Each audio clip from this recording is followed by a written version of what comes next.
So let's hit with number one. What's your number one tip on striving to be perfect? And don't say don't do it. Yeah, don't do number it. One, don't do it.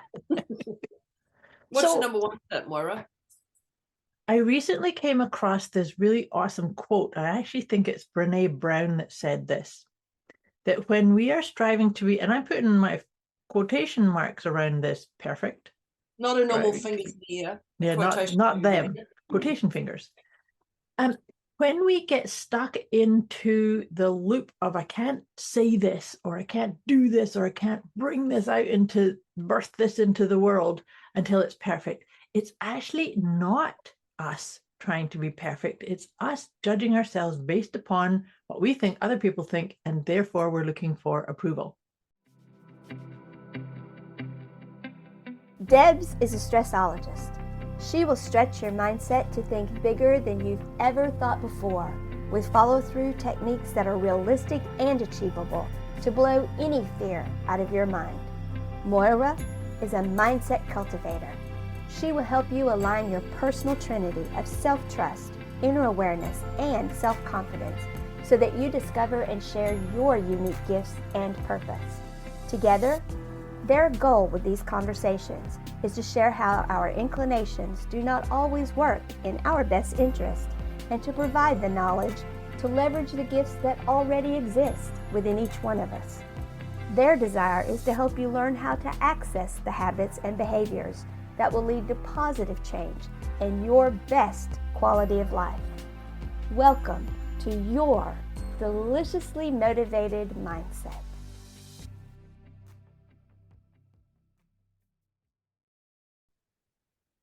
Woo-hoo-hoo-hoo. Here we go. Oh my God. Here we go. Here we go with another deliciously motivated mindset conversation with, I was going to say with with Debz, that's moi. And Moira, that's moi. Me, moi, Moira. Yeah, that's it. Moi. Wow, today's one. I know we say this every time, today's going to be a goodie, but today's one is OMG, this one's going to be incredible. Yeah, it's going to take you down a rabbit hole of your thoughts and your past stories, and who knows where it's going to go. But yeah. But one of the things we do is we check in with ourselves in our physical and emotional, spiritual, mental PIMS. Yeah. Our PIMS, our 4 pillars. We check in with us where we are on a scale of 0 to 10. 10 being chaotic, frazzled, Christmas tree lights in the box, you know, those ones.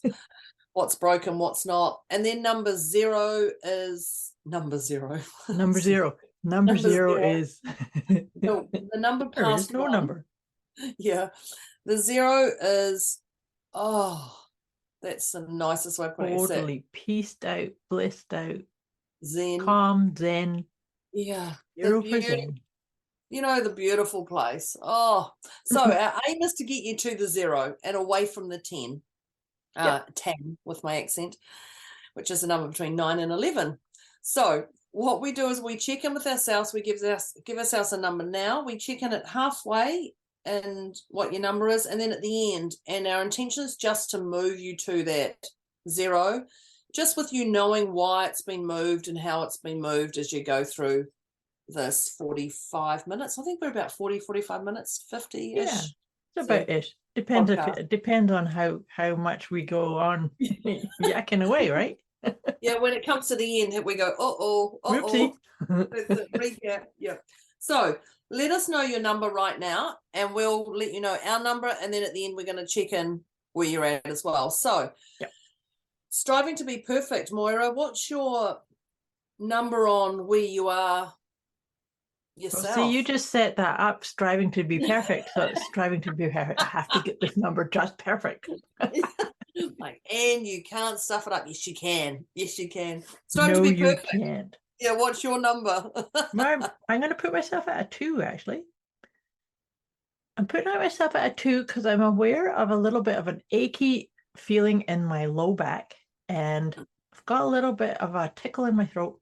And so, but I'm so excited for this conversation because I think this is going to be really, really really heart-opening, expansive stuff. Interesting. Yeah. I'm actually a 2 as well, because I was like, oh no, more a 1 actually. I feel a 1.5. This is where, this is just so you know how my perfection mind goes. And I'm like, oh, maybe I'm a 1, maybe I'm 1.5. And then I literally had to cough very loudly.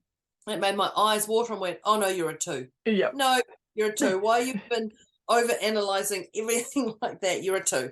And then Moira goes, oh, and I'm going to be a 2 today. And I'm like, of course. There of is. course. Listen to us before we end up sinking ourselves without even knowing where. Sinking is S-Y-N-C, not S-I-N-K. So, striving to be perfect. Grab your pen and paper, people, because I think it would be wise for you to take some notes. Yes. It's the most sensible you're going to get out of me. That's just perfection in itself. Yeah, the perfection. That's the only seriousness you're getting out of me, because holy gamoly, striving to be perfect is a curse and a blessing. Yes. It can be. So let's hit with number 1. What's your number 1 tip on striving to be perfect? And don't say don't do it. Yeah, don't do number it. Number 1, don't do it. What's your number 1 tip, Moira? I recently came across this really awesome quote. I actually think it's Brené Brown that said this, that when we are striving to be, and I'm putting my quotation marks around this, perfect. Not a normal fingers in the air. Yeah, not them. Quotation fingers. When we get stuck into the loop of I can't say this, or I can't do this, or I can't bring this out into, birth this into the world until it's perfect, it's actually not us trying to be perfect. It's us judging ourselves based upon what we think other people think, and therefore we're looking for approval. So this mic drop. This is the first tip, is, are you striving to be perfect in order to be approved of? Yeah. And if that's the reason, then that's a whole new podcast. It is. It actually, you're right. It is. But it's actually time to stop getting in your own way. Right? So step number 1 is ask yourself, what is that dialogue of, oh my God, it's not quite right yet? What is that really? Go underneath it, be introspective, allow your inner guidance to show you. Is that just because you doubt yourself, or you're thinking, oh, somebody's going to shame it or criticize it or tell me it's not good enough? Right? There is, oh my God, I don't even know where to start. Yes. Because you think about, and I'm going to use the word failures, you think about the failures, and KFC man, he didn't start his business till, he's a perfect example. 65. Oh, perfect example. yeah, exactly. And he was never striving to be perfect. He was striving just to be picked up, I think. I think for him, he was just, anyone, look at me. Can you see what I'm offering here? Yeah. But I mean, I think those things it's just, if you're, I don't even know how to say it. If you're worried about what other people think, yeah, see, there's even just that. I'm going down a massive rabbit hole in my head. Right. Of there's a whole, how to get people out of the way of thinking. Like, where does this come from? Where is this ancestral story from? Is it so important? Like, my head is so full right now, even striving to be where does it exactly. No, you're right. This is somewhere you could keep going. Like, where does it come from? Who said it? Whose belief is it? What pattern? Yeah, is it the truth? Absolutely. That's a really important one. Story? Do you want to attach to that story? There's so much just from, by the way, this is not going to be a perfect podcast, people. This is not how we usually do it. We're showing you a completely different way, and we're flowing with it. Absolutely. Because it is. Where is this story coming from? Yeah. Is this yours to hold on to? Is this, do you want to attach to this? Can you tweak this story? Is it really important? Why is it, well, not why, because the why is like, we don't like the why. Yeah. Why goes into negative spin. Yeah. What makes you think that it's so important? Yeah. But there's so much just from the ancestral story. But this thing, Yeah, the other thing too, I remember listening to, and actually it was one of my mentors used to speak about this, is that beauty lies in the imperfection. And that what he used to say is if you think of any big pieces of art, famous pieces of art, if you went in with a measuring stick and got all the ratios and everything, it won't be perfect. Yeah, so just right there, I'm just going to pause you. Perfect to mathematics or perfect to the eye? Yeah. See, there's a whole different spin. Absolutely. There's a whole different spin on that, because perfect to the eye, you can see it, but when you get that ruler and it's not perfect, but it's perfect to look at, and then you've got that. So is that still perfect that it's not perfect? Like if you're 3 centimeters on one side and 5 on the other, is that still perfect? But Now it's throwing a whole different spin on the word perfect. What is perfect? Right. Isn't it? Right. But the other thing too that comes to mind, and you and I've talked about this so many times, is the 4 agreements come into this one loud and clear. But what I'm thinking of here is the always do your best. And so always do your best. If you're saying, well, I can't stop doing this until it's perfect, well, are you burning yourself out? Is there a something else there that what, this is where I'm going to press pause for today. This is good enough for today. Because what you're saying, always do your best. When you say that, it takes me back to bringing up my daughter. I was a younger woman back then. Back in the day. Yes. And I think about that, and there was many ways, when we were our money situation wasn't the best, that we were eating rice different ways. And there's nothing wrong with rice. We enjoyed it, it served us. But is that perfect? You always do your best. You do it to get through. And at the time, it was 100% perfect. Now I can tell you different ways to cook your rice. So I do have a perfection on knowing those things. But also, it was perfect at the time because it was what we did. What you do to get through. Always do your best, don't you? I like what you just said, because that's such an important part. It's perfect for the time. It's perfect for the environment. It's perfect based upon what resources you had. It's perfect based upon what the requirement you had placed upon you, right? You're a mother. You got to feed your little one, right? So it's perfect based on all of those pieces. On your surroundings. Yeah. Yeah. And so what we're talking today about striving to be perfect, I think it's so important to look at what standard is that? Is it based upon something that's realistic, that's within your control, something that you can do about? And if it's not, then it's got to be let go of. Well, you think of, and I'm gonna reference the modeling world. You think of models, and to me they're very thin, some of them, and they go into a modeling agency, and the modeling agency says, right, you've got to drop 5 kgs or whatever, and they're very thin as it is, but they're going for that perfection in all angles. They're making sure there's no bumps on anything, on your clothes, on anything, for that modeling world. But then you've got people who look at those models and go, oh, they're too thin. They're this and this and this. So everyone has an opinion. Yep. And always will. Yeah. And so me looking at a model who's, say, 50 kgs, I don't know on weight-wise, 50 kgs, and I think, gosh, they're thin. Whereas a talent scout is going to go, we need them at 43 kgs. So we can't look at anything over 45 kgs unless, and that's their perfection that they look for. So my eye perfection is different to their eye perfection, and theirs is not wrong. It's just based on the environment they're in.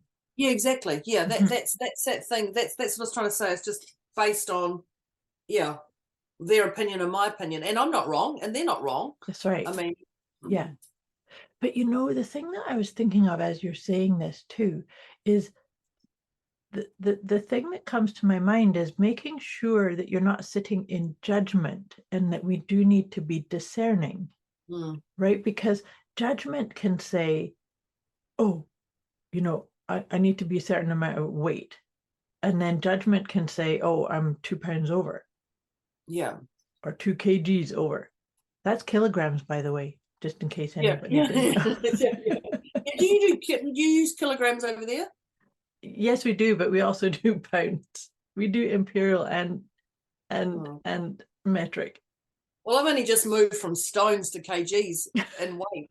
I would always say to people, oh, this much stone, and they go, what's that in kgs? I'm like, I don't know. I Google it. And I've only just probably the last year moved to kgs. You're funny. Stone. And so for our listeners, stones are also used in the UK, and a stone is 14 pounds. Right? Oh, okay. Yes, it is.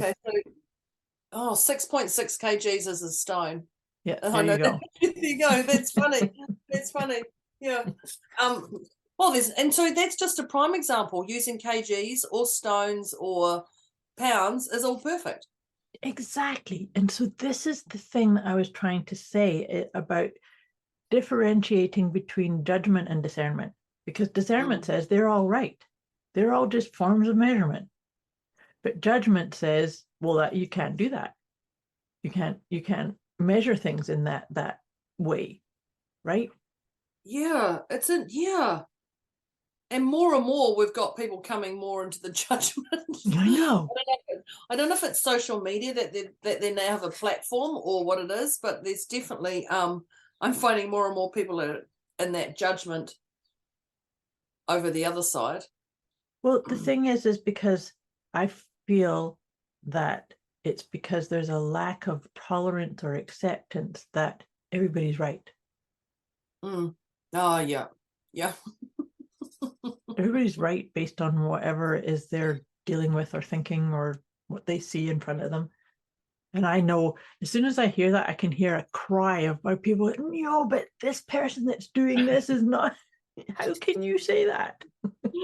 I know. As soon as you said it, I'm like, oh, I can hear it already. I can hear it. Chick, chick, chick, chick. All the Pac-Mans all around me. And I could see all the faces of all those people who were just debunking everything you were saying then, Moira. I could see them going, well, my mum would say this, my dad would say this, my uncle would say this. And so you're wrong. And it would just be all those, yeah. I was like, wow, they're all really, interesting. But I guess... And I'm going to say that judgment versus discernment is a social media thing as well. Yes. But don't you think that actually also comes into the whole thing of looking for other people's approval and caring too much about what their opinion is of you? Yeah. Because it's like, let go. Yeah, it's interesting because people go, oh, I'm going to do a sabbatical off social media. And I'm like, yeah, we'll see. I don't even see your post anyway, let alone do a sabbatical, but okay. And then people go, oh yeah, social media is too painful, and it's caused this, and you see all these sob stories about social media. I'm like, well, why are you still on there then? Yeah. Why unplug? Yeah, all these comments, they're like, well, it's the best thing for you. I think you should. I can't do it because I want to see what's still going on the other side of the world. It's like there are other ways.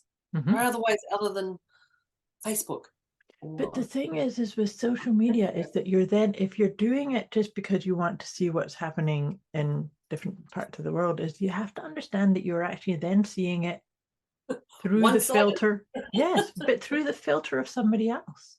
You don't know what their upbringing and or their beliefs are or their mindset is. So let go. I know, and that reminds me of when you were younger, you'd all stand in a line and you'd all have a sentence, like the quick brown fox jumped over the baby dog.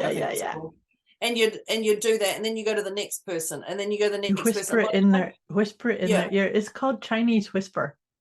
It's a game. Yeah. And then you get to the end, and it's like nothing like what you've said. The big brown bear came through the house.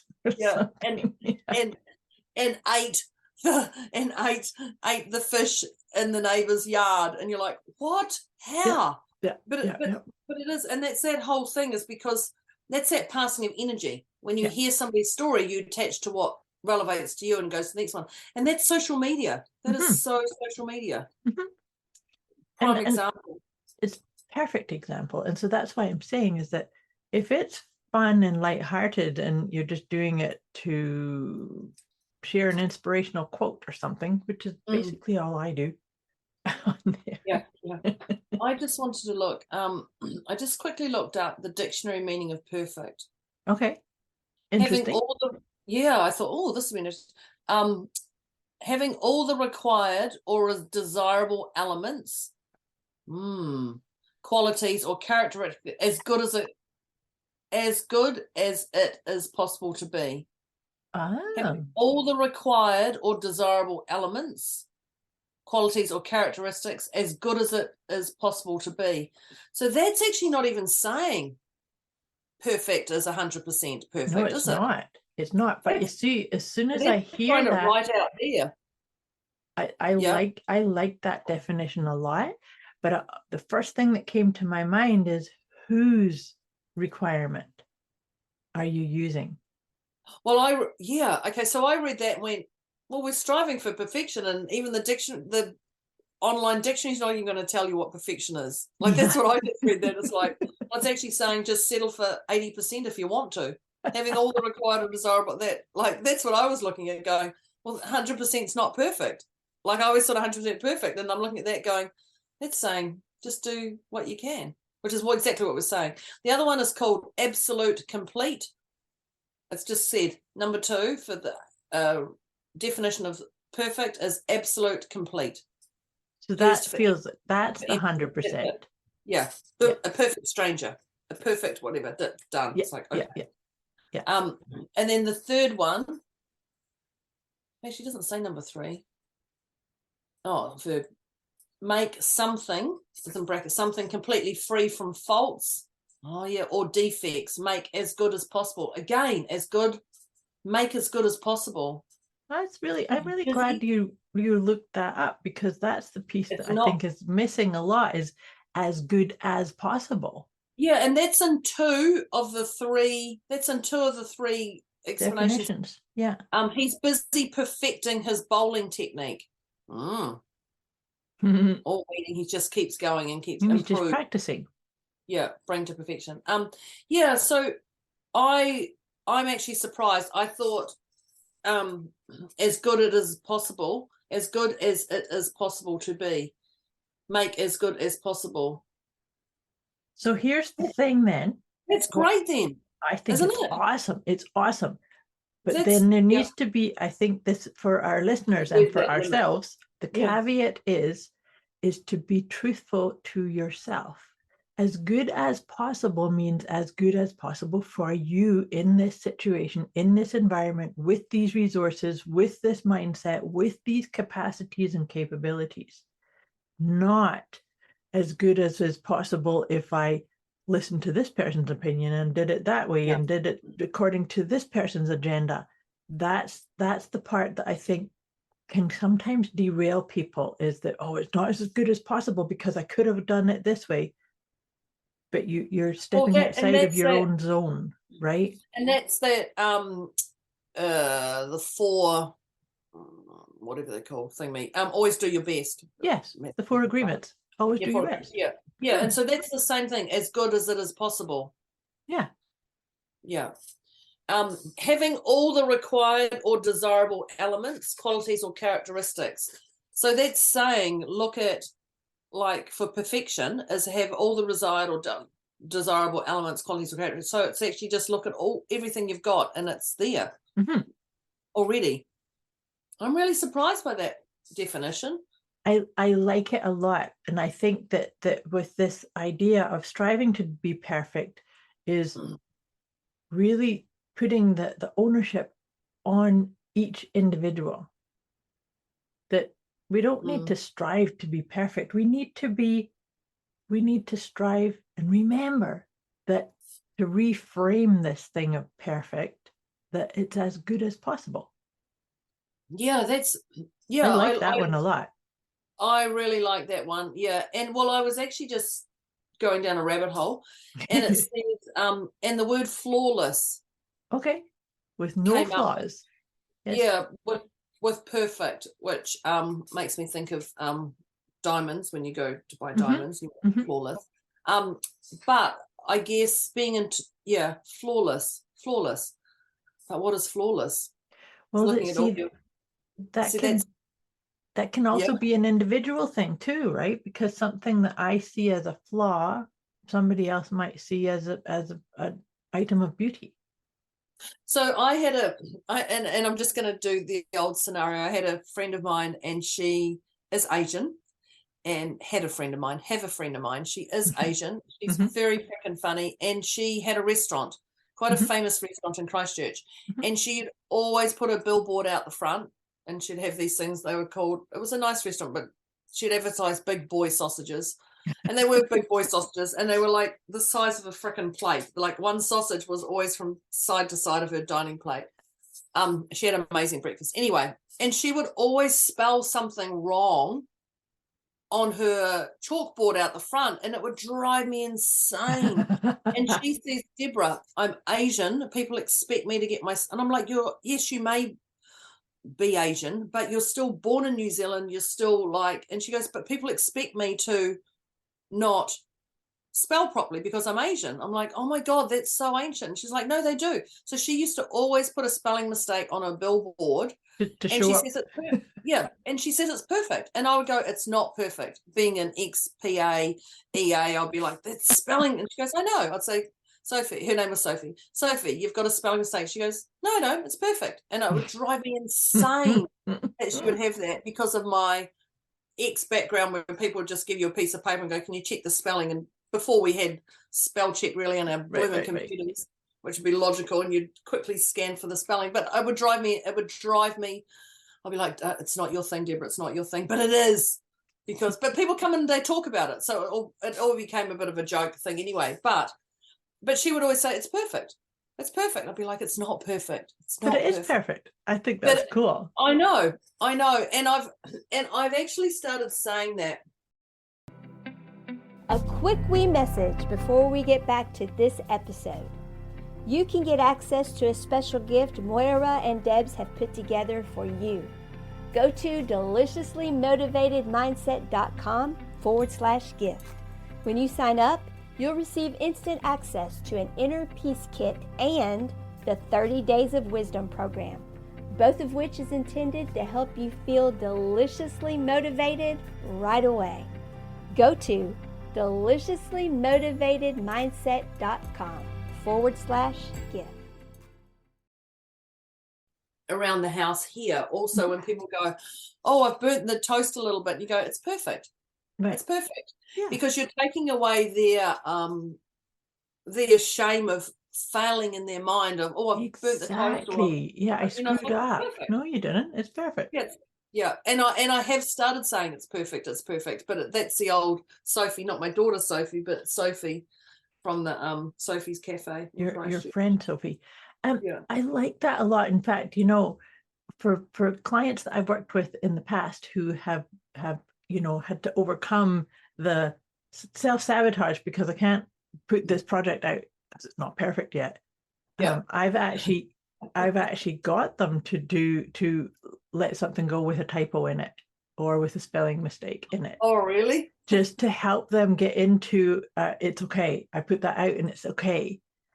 But all that to say that based on this awesome definition that we've just discovered, it really is perfect. In your example of what you're saying about the chalkboard with the menu, it was perfect. It's based on it's her stories, and I'm like, okay, I have heard people say that. And funny, she'd say people come in and tell me, and I go, I know it's perfect. And she goes, I just do this and walk off, and I'll be like, it's not. But it would be my stuff because of my stories of my job and everything that I can spot. Yeah.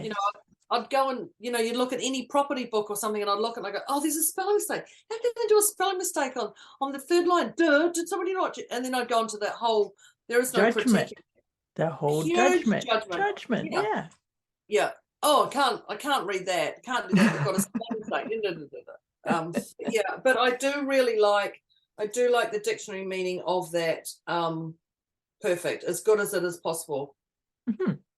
And then what we're kind of uncovering and riffing on here is that as good as is possible is based upon right here, right now. It's not based on my stories, my experience, my expertise has to then be how you perceive it and carry out your writing or your whatever it is you're doing, right? Yeah. And it is, and it's just showing your old stories that you've attached to you. Mm-hmm. It's showing your all your past stories that are attaching to you that possibly a time for a reunion to be sent on their way. Yes, appreciation. Thanks very much. You tried to keep me safe, but I'm good now. And send them back to all the other stories that are in that box. Yes. See if you can do, and then maybe you can put the box and don't burn open it again. Oh, burn it. Yeah, you can burn it. I like burn it. Burn it. But burn this it. is it. It's about understanding that we are all powerful creator beings. We are all doing that in our perfect way. Even if there's buts. But. Buts. Well, I need to stop looking at the end of my computer to the side of me because I just went, oh, what does this one mean? Oh, she's going, see, we told you we were going down rabbit holes on this one. And it says, this is not what I do, so it's even funny here. It says common synonyms of perfect. Synonyms. How's that for perfection? Another ways of saying it is entire, intact, and whole. Mm.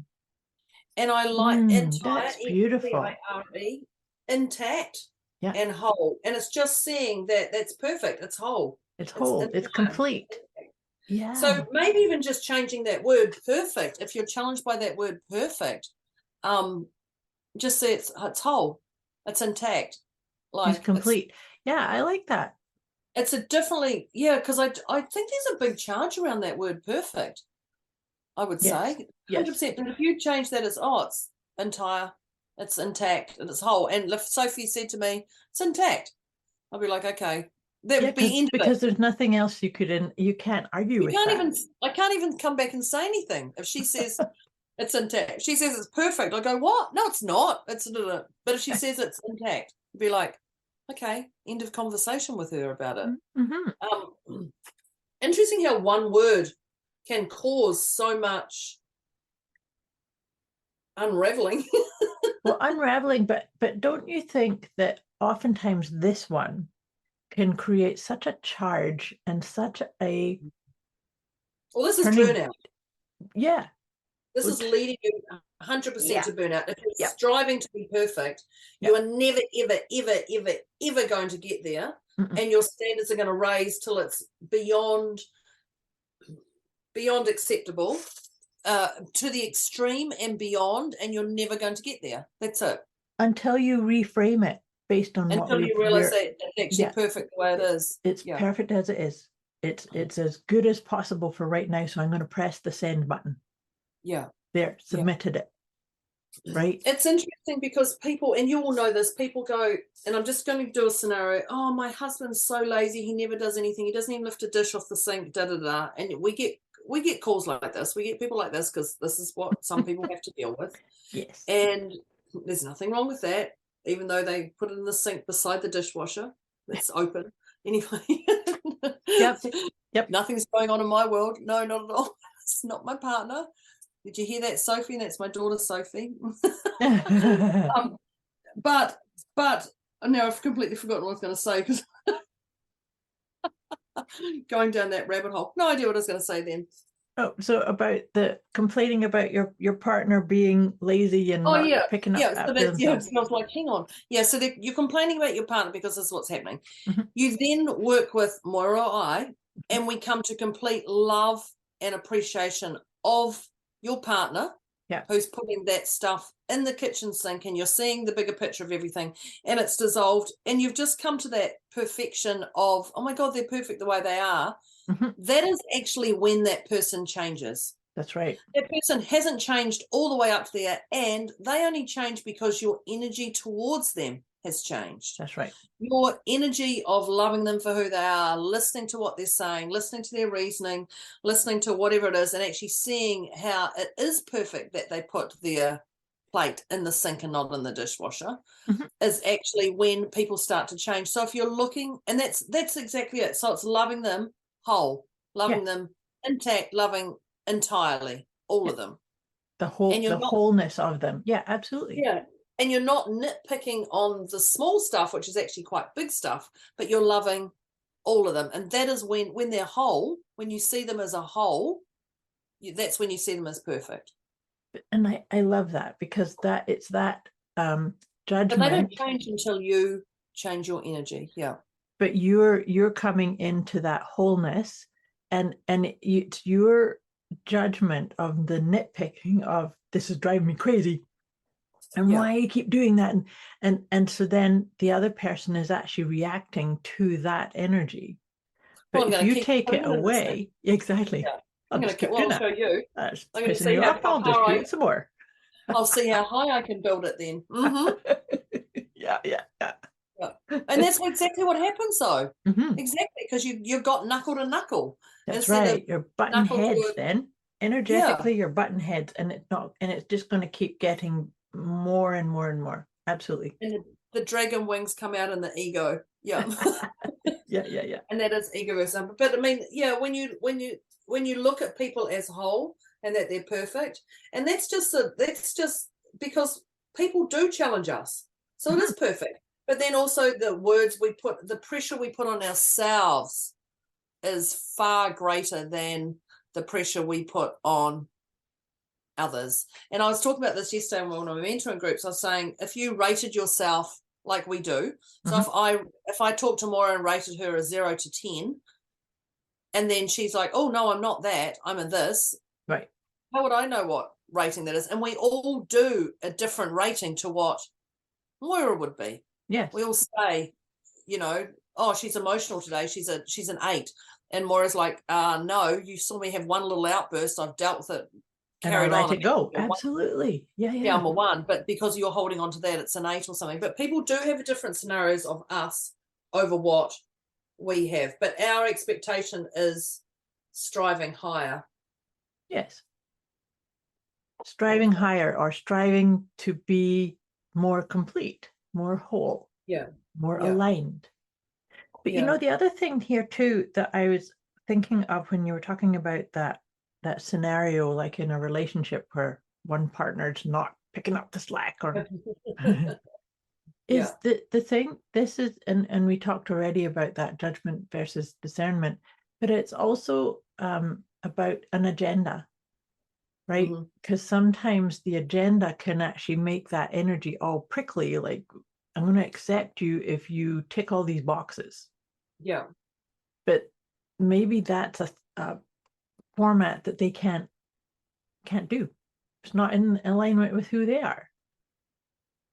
Well, that's what they say when you come to a job, you must have A, B, C, D. Oh no, we definitely can't take them because they've only got A, B, C. Right. It's like, yeah. But D's one that they can pick up very quickly. No, right. We need A, B, C, D, and that's perfect. Then we're going to have the most perfect person. It's like, okay. Interesting. Holy gamoling, striving to be perfect. I felt like we haven't even hit it. I know. This is interesting. This has kind of gone in a very different way than what I thought we were going to do. Oh, I haven't even been taking notes. I think I'm a little bit, my perfection of my notes is a little bit whoopsies. It's perfect. It's perfect. Because everybody else took their own notes. We trust that you took your notes. But I actually did make a few notes, and I'm going to go through the list, and you can jump in as because I know. I think I'd like to have a step 2 for this. I'd like to do another 2. Yes, I'd like definitely. To do a yeah, we'll do a part 2 on this one for sure. Yeah, definitely, because there's so much I'd like to say. And not forget my memory. Well, the first thing that we started talking about was the idea was to ask what is under the propensity to get it perfect. Are you wanting to be accepted? Are you looking for other people's approval?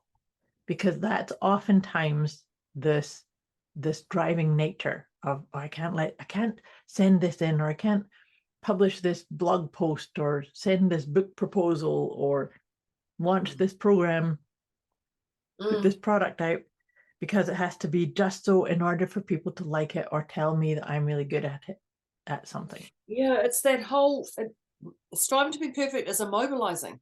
Yes. 100%. Yeah. I wanted to be accepted. That's an interesting one. And then leading on from that is to ask yourself, and I think this was what you brought this one in, is where does it come from? Is it yours? Yeah, the old ancestral stories. Yeah. Did you inherit it? Whose voice is that in your head? Can you is rewrite it? Your truth, or whose truth? Is this mum's truth that she's held on to from her mother, or from her mother, from her mother?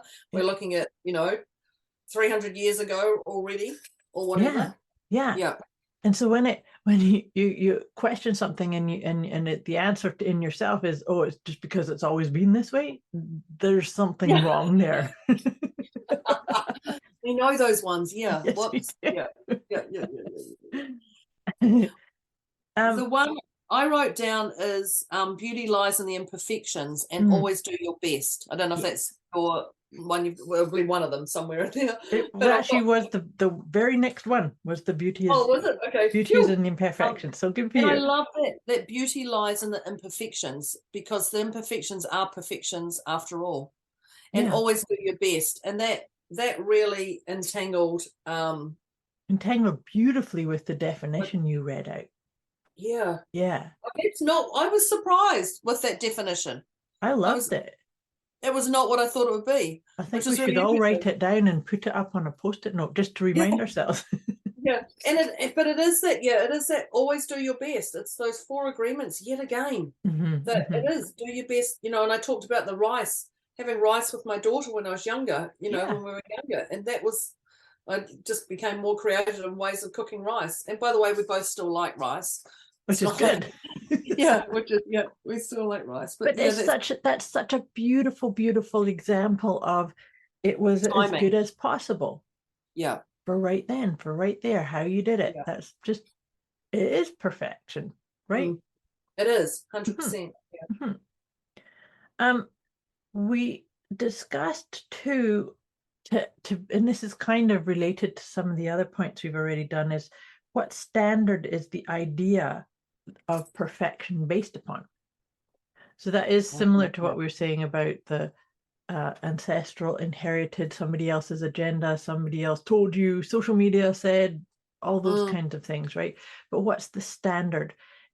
Because the invitation here is when we really step into this idea of doing your best and doing things as good as possible, as what is possible. That's based on your resources, your environment, your skill set, your resources, your abilities, not comparing yourself to other people. And we've talked so many different nuances of this whole thing of not comparing yourself is really, really important in this one, right? Yeah, it is. It's okay to look over your shoulder and see what they're doing, but make sure that get inspiration from it. Yeah, so when you turn around again, make sure that lint doesn't stay on your shoulder, like it's flicked off, and you've turned and you know where you're going and what you're doing. Definitely, you can look and go, that works for me, that doesn't, or I wouldn't do it that way. Like, that's okay. Yeah. And definitely open your eyes. Don't be blind to what's happening around you. Open, but don't take it all in. It's definitely it doesn't have to be yours to take in. Definitely. And that's a beautiful segue into talking what we discussed about differentiating between judgment and discernment, because what you just described is actually discernment. You look at somebody and you say, oh, I see how they did that, and I like that, I resonate with these steps, but the other ones aren't for me. Whereas judgment, it says, well, that was stupid and I would never do that, or I have to do it that way because that's the only way to do it. That kind of thing that's external judgment and internal judgment, right? Yeah. Got to be discerning. Yeah. It is. It's much easier to sit in discernment than it is in judgment. Truly. Because you can always move. You're not immobilized. Judgment will immobilize you. Yeah. Discernment. 100%. Yep. Yeah, discernment allows you to move forward. Precisely.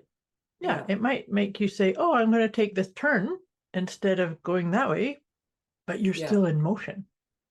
Yeah. Most definitely. The other one I've got is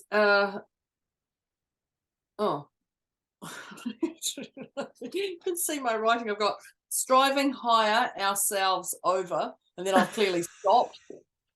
I clearly stopped writing the rest of the that one.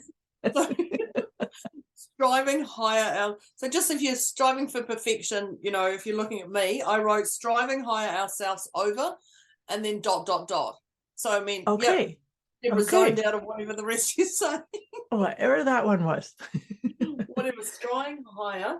So that's actually an interesting energy in that, though, is that it is to me it would be healthy to strive higher within connection to what your capability is, what your desires are, where you're heading. So it's like, yes, I'm always going to strive to improve and to finesse and to bring things more polished, but in my flow, not based upon what I think other people think that they think that I should be doing. Well, I think, and I was just thinking about this. I was thinking about starting a new business or something. You're like, okay, there's my mentor. Mm-hmm. She charges $1,000 an hour. Mm-hmm. Not true. But there's my mentor. I'm going to do that. I'm going to do that. I'm going to charge myself at $1,000 an hour. Now that person's been in business for 4 years. So, okay, if you're going to charge $1,000, that's great that you're striving for that. But remember, this person's got some stuff behind. They've ran with the rope. They've hung themselves. They've tripped over it. They've got themselves back up. They've gone through all this to get where they are, to know $1,000 is their comfort zone or whatever it is. This is where we're at. Yep. So when we go into that, I guess it's my thing would be comparison and all those things as well. Definitely strive yourself higher without taking on other people's stories. Like, they've been doing it for 10 years, so I can't be $1,000. Well, you can if you want, like whatever. Or they've been doing it for 4 years. That doesn't bother me. I'm still going to charge myself at 1,000 or whatever it is. But actually being aware that they've done their time to get to where they are. You don't. You do your time your way. To get to where you are. And when I say your time your way, you may supersede and you may jump straight to $1,000 an hour over somebody who, if you're starting a new business, like, that's okay. I'm not here to tell you not to do that, but be aware of your limits, your awareness, your thoughts, and what's right and good for you. Do you know? I want to share something. I have a desk calendar. New desk calendar. Oh, cute. And this is a gratitude day by day calendar. I know you would like it, and it's purple, by the way. It's purple. I was going to say, is it purple? Because when she held it up, it didn't look purple when she turned it towards me. It's purple. Oh, okay. See, now you can see it's purple. Okay. It did look yellow, and I went, oh, yellow. Oh, that was the back of it. Oh, the back of it's yellow. Yeah. So no, this quote today is really appropriate for our conversation. This quote, and it's by somebody called Lynn Twist. And she said, when we are caught on the treadmill rushing toward more, we barrel right past enough as if it were nothing more than an inconvenient speed bump. Oh, say that again. That's it. That's nailed it. It did. Yeah, that's what I was just thinking. So when we are caught on the treadmill rushing toward more, we barrel right past enough as if it were nothing more than an inconvenient speed bump. Oh, yeah, I've got my goosies. That's nailed it. That's perfection. It is. That is perfection. That's it. Yeah. So it's time to jump off the treadmill. Yeah. and that's perfection in itself. Yeah, and that's the end of it. Yeah. Is that Did you say that's Lynn? Yeah, her name is Lynn Twist. I know Lynn through you. I don't know. I met her. You do know Lynn. Yeah. Anyway, that's another story. Okay, that's another story. I met her. I'm sure I met her through you. I don't think so. Okay, well, we know her quote now. That quote is absolutely nailed it. That is, and there you go. Striving to be perfect. We should have just started the podcast with that. Here. Should have. I should have read that out at the very beginning. Should have. Yep, totally. Should. That would have been and then that would have been perfect. Anyways, that is our episode. This has been awesome conversation, and I do this is 100% different to anything we've ever done. It really is. But I agree with you. I think we will be coming back with a part 2 at some point. Striving to be perfect. Let us know if you'd like a part 2. Yes. Yeah, let us know. Yeah. Let us know. And let us know what was your favorite tip? Let us know if you have some tips on this whole idea of striving to be perfect with the quotation marks around it. Yes. So in wrapping up our conversation, my dear, this is us doing our check-in, and we trust that what we did cover has brought you down closer to the 0. Both Deb and I were at 2 to begin with. Where are you now, my dear? I would say I'm a 0.5 because I would say I'm a 0.5 just so that I can just check in with everything. Okay, good. So to be honest, because I don't feel 100% on stuff. 100% at 0. So to be honest with you, I'm putting myself at a 0.5 too. I think part of it is because I would like to, after we finish recording, I want to make some notes on what we're going to bring up in future conversations. This, like you said, this was a very different format for us. I thought it was good. I actually really enjoyed the way we flowed with this. I particularly enjoyed you bringing in the definition of perfect. I thought that added a whole new area to our conversation. That took my thought on a completely different path. Yeah, me too. Which was really, really wonderful. I felt like that was such a really wonderful healing piece to bring into the conversation. I like that a lot. Yeah. Yes. Yeah, but even that word perfect, just that word perfect. Yeah. Yeah. Reframed it beautifully. So, dear listeners, we'd love to hear from you. We'd love to know where were you to start the conversation and what's the number that you're at now. And we'd love to hear what's your idea of this perfection piece. Yeah. And so I'm looking forward to these notes under the comments that people are going to put. Yes, me too, because they are going to be perfect. It would be perfect if they wrote some notes. It would be perfect. Yeah. So, dear listeners, if you liked the quirkiness of today's episode, the next thing for you to do is to share it. Share it to your friends, share it to people that you know that are striving to be perfect, or you want to help them step out of their own ways in some fashion. Share this episode to the people you know and love and beyond. That's the beyond. Whole mission and beyond. Yeah. So this is Debz and Moira with another one of our deliciously motivated mindset conversations, signing off, wishing you a beautiful week ahead, and we'll see you next week. Thank you so much, Deb. This has been a lot of fun. Thanks, Moira. Thanks, listeners. Thanks, everybody. Bye.